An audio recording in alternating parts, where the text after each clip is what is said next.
had a son, I could not believe it. I had never been with a man.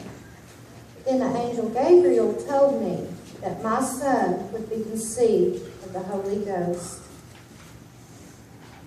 I was scared at first. See, I was engaged and married to a man named Joseph. If people found I was pregnant, I could be stoned to death. But I trusted in my God in whom I believed. We were in Bethlehem, and all the rooms in the inn had been filled. My husband Joseph had spoke to the innkeeper. He was kind enough to let us stay in his barn that night. And in that night, in the silence of the night, under the stars, surrounded by animals, I gave birth to my son, God's son, Jesus. I could not wait to hold him and tell him how much I loved him. As Jesus grew, I followed him. I took each step he took. Each time he fell, skinned his knee, scraped his elbow, I would pick him up, hold him close, and kiss the pain away, not thinking about the one day I'd no longer be able to kiss the pain away. We were coming back home from Passover. I turned around, Jesus wasn't with us. I asked Joseph, I said, Joseph, where is Jesus? He said he may have stayed behind with his cousin. Well, we went back to where we came from, and there we found Jesus. He was in the church teaching.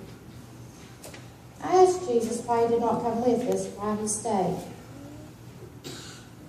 He looked at me and said, Mother, please do not punish me for what being asked of me.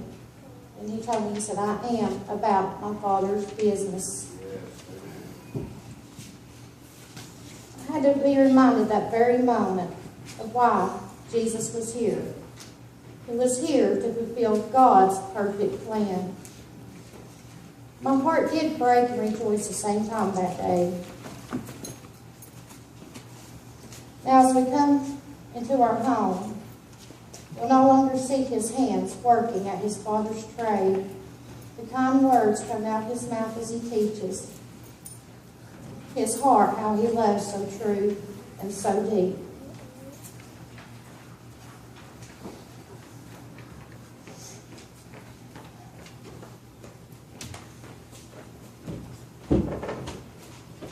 Then the day they took him,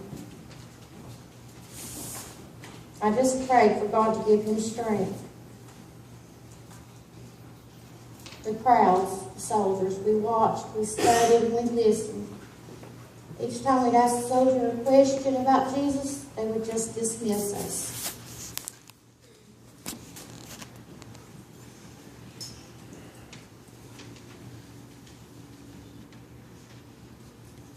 I watched them,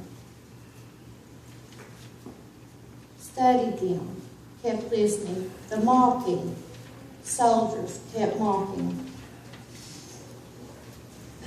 Then, as they brought Jesus, they beat him. They kept beating him. They beat him with whips, metal objects that tore his skin.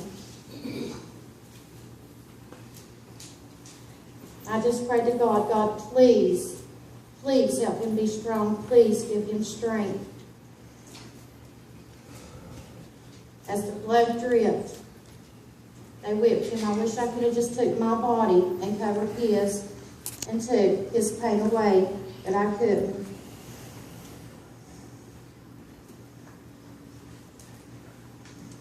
Jesus.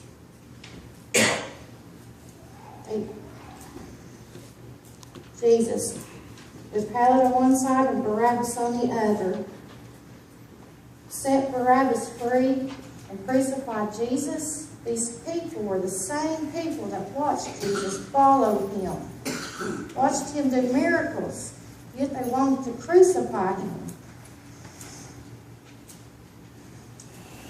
At that very moment, I had to be quickly reminded that that is why Jesus was sent. He was sent here to save you and the ones you love.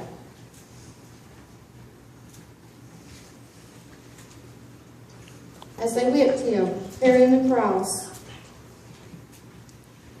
They brought him up,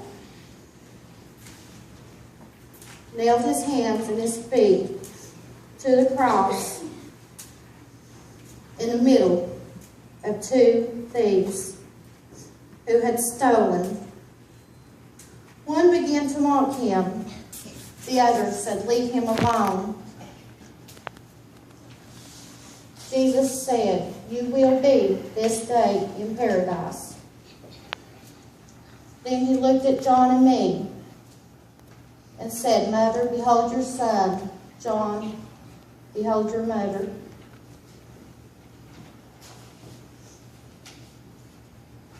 Then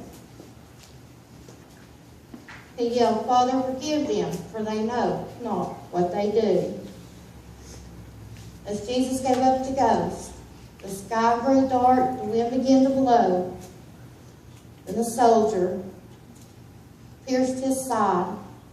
His blood and water poured down. The soldier fell to his knees and yelled, "This is the Son of God." Then they took him down, laid him in the tomb. But I know in my heart that I will see my beloved Son, my Master, my Redeemer, for this is a promise he will keep.